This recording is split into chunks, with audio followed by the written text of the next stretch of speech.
Hey guys, welcome to Joko Outdoors. I'm Brian. Today we're going to talk about how to winterize your RV. If this is your first time here to the channel, don't forget to go hit the like button, subscribe, share, leave a comment below. We're going to go through how to winterize the RV today, and this RV antifreeze, this RV and marine antifreeze right here, it's non-toxic. But you know, it's a special made antifreeze for your RV. Don't use the antifreeze that you have in your vehicles or anything like that, because it will corrode the lines, it will destroy the lines, and it can get very expensive to go replace this stuff. So we're going to go ahead and go into it. Again, don't forget to like, subscribe, share, leave a comment below, and hit the notification bell. Alright guys, so on our RV, our freshwater pump is right down here. Okay, we have the Jayco 16 XRB J Feather, and our freshwater pump is right here. So you have this valve. Okay, I like the fact that they give this tube right here for specifically winterizing the camper. You have to make sure when you first get it, the valve is going to be turned like this, facing typically the blue water line. Alright, that's saying that it's going to circulate through your regular hoses, okay? What you want to do is change it over to this tube. And what it'll do is it'll pull antifreeze out of this bottle. You just stick a bottle down there. Now, we just had a mishap. Alright, what I'm going to show you next is a very important step to do. And even though I've been camping for a little while and I've done this, you know, a few times, I missed this step, and I had to go flush my water tank out, my hot water tank at that. So if we'll turn right over here, I'll show you these. This is our hot water tank. You do not want antifreeze getting inside this. It'll gum up, it'll sludge up inside there, and it will mess up that water tank, the hot water tank there, and you're practically gonna have to replace it if you wait too long. Now, thank God we only did about 3/4 of a gallon, but I went and I flushed it out with 2 gallons until all the water was clear coming out. These hoses, these valves right here, are typically facing like this. So what you want to do, you have a valve right here on this side and a valve down here on the bottom. So you have one for the hot water, one for the cold water. You want to make sure that you turn both of those valves facing the same direction as each other, pretty much facing toward each other. You do that, that cuts off the water heater, and then you can circulate it without having to worry about messing up the water heater. So what we're going to do now is we're going to go and we're going to run our antifreeze through, and then just show you, I mean, we got to bleed the lines and everything. We got to get it all throughout the line. So we're going to do that right here in just a second, all right? Let's get over there to it. All right, so what we're going to do over here is we're going to hit this fresh water pump right here. We're going to turn the pump on, then we're going to show you how it circulates through, and then once we get done putting all the antifreeze throughout the system, we'll go and bleed all the lines. Alright, so we're going to go ahead and turn that on right now.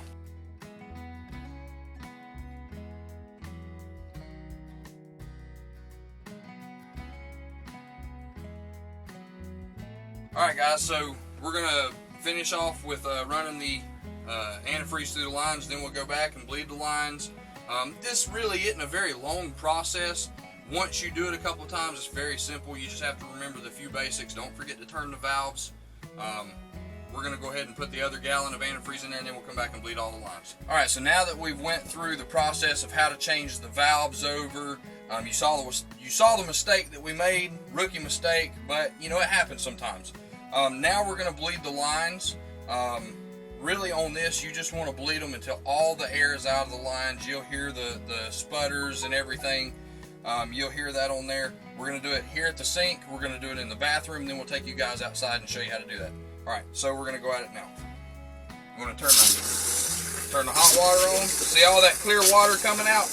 That's why we want to winterize this RV. It's for all the clear water coming out. We got the hot water on.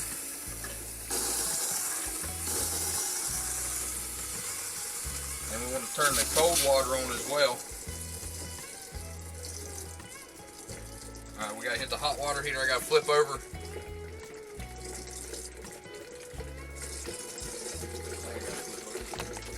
still got a little bit. I still got a little bit left.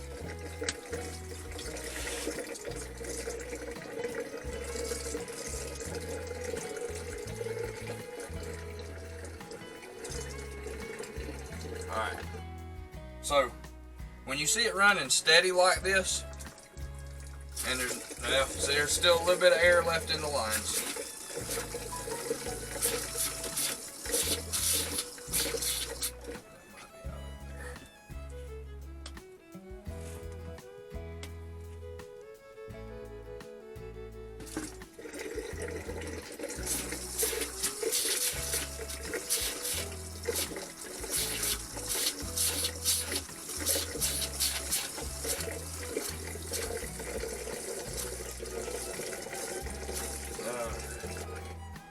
That was good. So that's just about out. It takes roughly about, for my small, I've got a roughly about a 19, 20 foot travel trailer.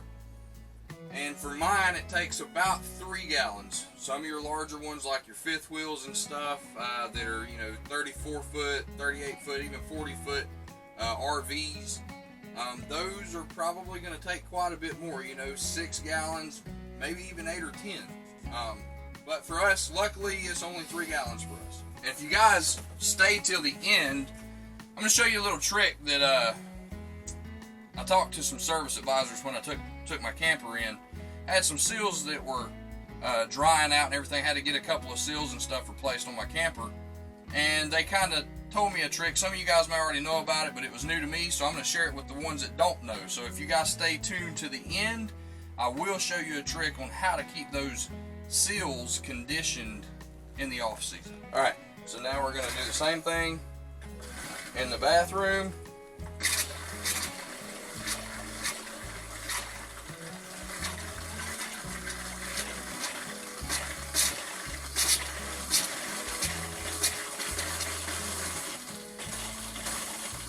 You can see all the whiteness in there. That's all the air mixing with the antifreeze. Alright, so that's a good steady stream in the hot water. There's your cold water. And that's a good steady stream there.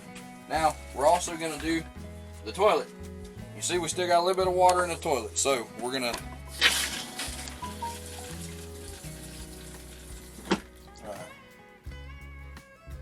Alright, now see the antifreeze right here?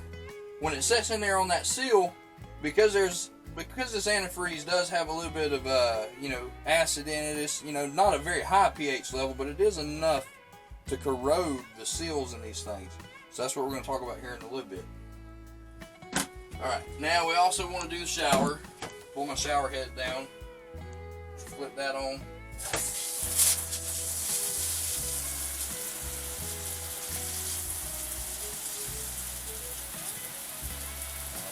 Turn that one off.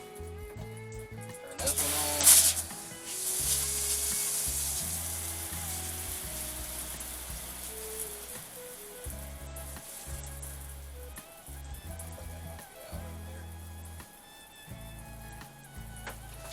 on. Alright guys, so now we're actually outside the camper. So out here, this is our city water hookup. You have this little seal and filter inside there to filter out any kind of big debris that goes through.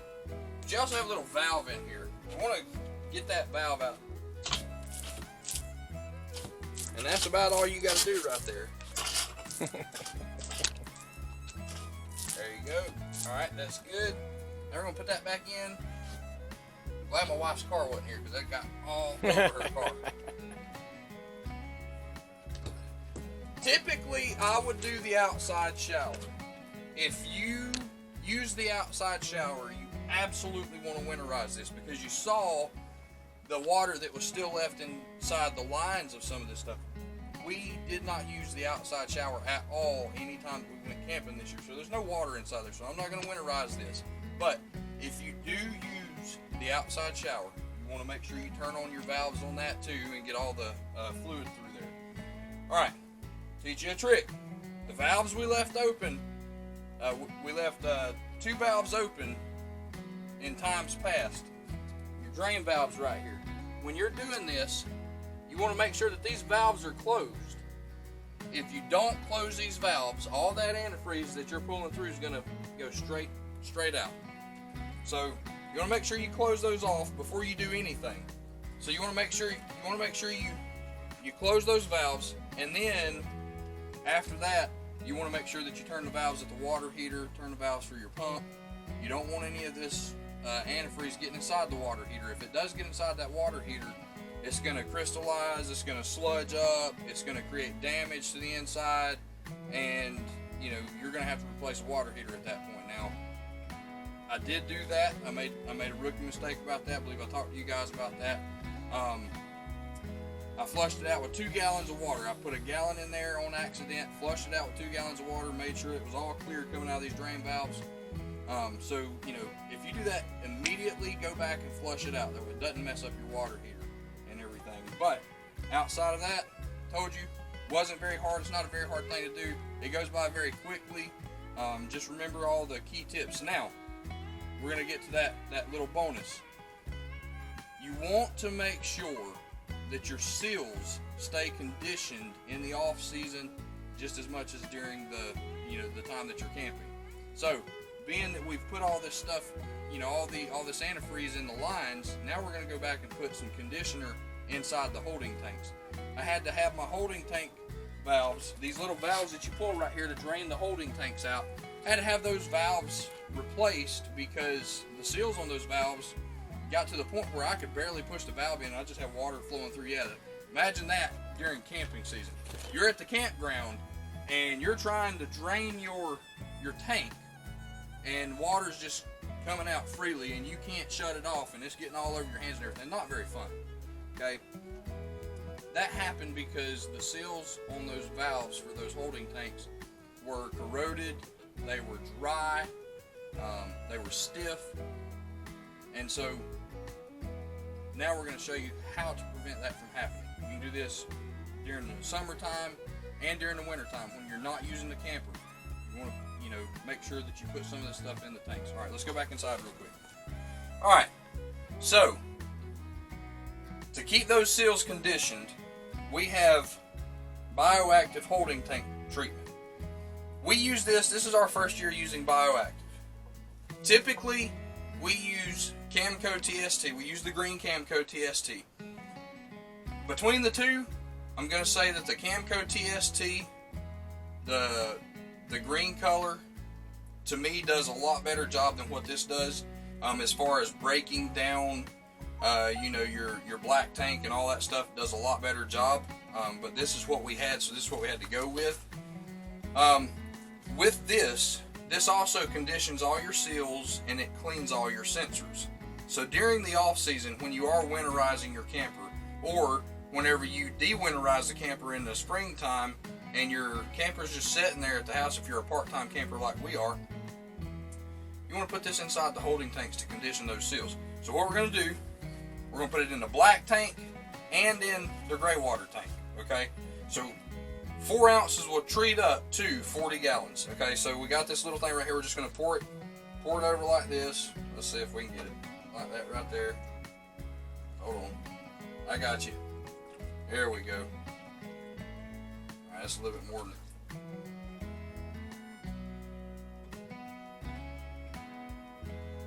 close enough. All right, so we got about 4 ounces right there. So what we're going to do, now we're going to pour it down the sink right here. We're going to pour it down the bathroom sink because that's going to go into our gray water tank. Just pour that right down the sink right there.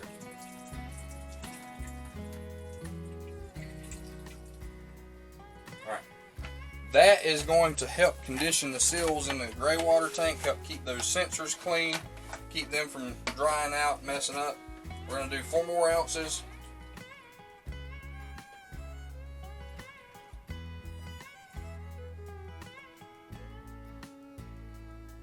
Get it right here, man. Still did too much.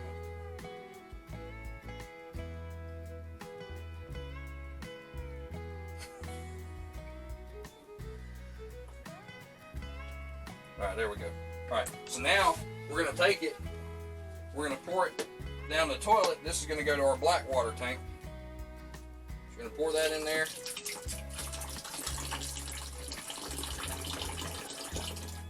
Alright, then we're going to flush that down the toilet. Now I'm going to get just a little bit extra and put right here inside the toilet. And it's not going to take a whole lot. Just a little bit. So we're going to put this right inside there, just like that. And we're just going to leave that there. We're going to leave that there until we get ready to de-winterize our camper. That's going to help keep the seals conditioned, keep them from drying out, keep them from getting stiff. It's also going to help keep the sensors and stuff clean inside those tanks. Alright, now that you guys know how to winterize your camper, don't forget all the tips and tricks that we told you throughout. They are important. Don't forget the tip about the water tank. Don't forget the tip about the valves outside. You want to keep those closed whenever you're going through. And don't forget the tip about conditioning all your seals in there. This stuff can get expensive if you don't. We appreciate you guys. We love you guys. Don't forget to like, subscribe, comment, hit the notification bell, and remember, this is God's country.